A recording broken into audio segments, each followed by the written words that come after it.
ये क्या कह रही हो सजल? हमाद और फरीन का रिश्ता? तुम होश में तो हो?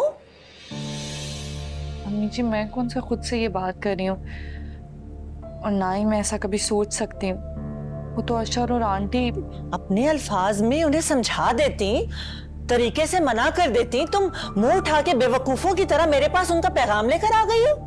अम्मी, मुझे पहले से थोड़ी पता था। मुझे भी रास्ते में ही अशर ने आते हुए कहा है ये सब।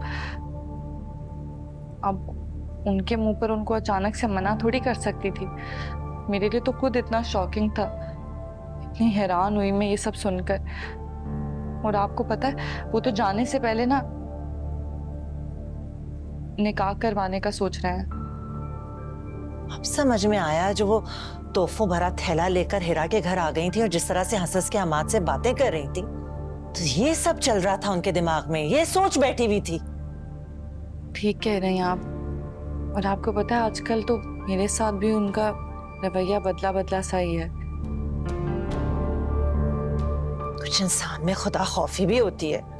कहाँ मेरा हमाद और कहाँ उनकी वो तलाक याफ्ता बेटी। कोई जोड़ भी तो बैठे। और पता है, उस दिन हिरा मजाक में मुझे कह रही थी कि उसे लगा कि शायद वो अलीजे के लिए हमाद का रिश्ता चाहती है। वो तो हद ही हो गई। अम्मी, अशर इसीलिए मुझे यहाँ छोड़ कर गए हैं ताकि मैं आपसे बात कर सकूं, और फिर और क्या? और यही कि जवाब में हाँ लेकर ही वापस आऊं।